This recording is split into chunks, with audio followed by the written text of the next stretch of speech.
திருச்சி தமிழக real estate association தலைமையகம் திறப்பு விழா. சங்கத் மந்திர சொல்லான உங்களால் முடியும், நிலம் வீடு வாங்க எங்களால் முடியும் வாங்கி தர என்ற மந்திர சொல்லால் இன்று தமிழ்நாடு வணிகர் சங்கங்களின் பேரமைப்பு மாநில பொதுச் செயலாளர் கோவிந்தராஜலு மற்றும் திருச்சி மாநகர மேயர் மு. அன்பழகன் இருவரும் ரிப்பன் வெட்டி குத்துவிளக்கேற்றி திறந்து வைத்தார்கள். திருச்சியை மையப்படுத்தி ஆண்ட கட்சி, ஆளும் கட்சி, தற்பொழுது வந்த புது கட்சியும் திருச்சியில்தான் முதல் பணியை தொடங்கியது. அதனைத் தொடர்ந்து இப்பொழுது சங்கங்களும் திருச்சி மாவட்டத்திற்குள் நுழைந்துவிட்டன.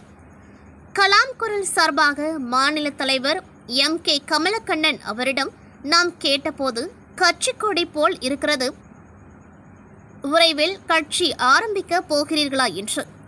அவர் சிரித்துக்கொண்டே நகர்ந்து சென்றதால் அப்போதே புரிந்துவிட்டது, வரும் காலங்களில் இவர்கள் ஆதரிக்கும் கட்சிகளே ஆட்சி அமைக்க முடியும் என்று.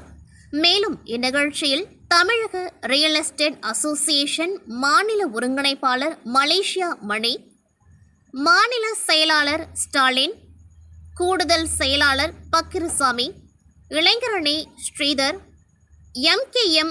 காதர் மைதீன் மற்றும் தமிழ்நாடு வணிகர் சங்கங்களின் பேரமைப்பு நிர்வாகிகள் தமிழ்ச்செல்வன், ஸ்ரீதர், தளபதி திருமாவளவன், அரசியல் கட்சி பிரமுகர்கள், வழக்கறிஞர்கள், தொழிலதிபர்கள், நண்பர்கள் மற்றும் கமலக்கண்ணன் பெரிதாக என்னும் வியாபார சொந்தங்கள் ஏராளமானோர் கலந்து கொண்டு வாழ்த்துக்களை தெரிவித்தனர்.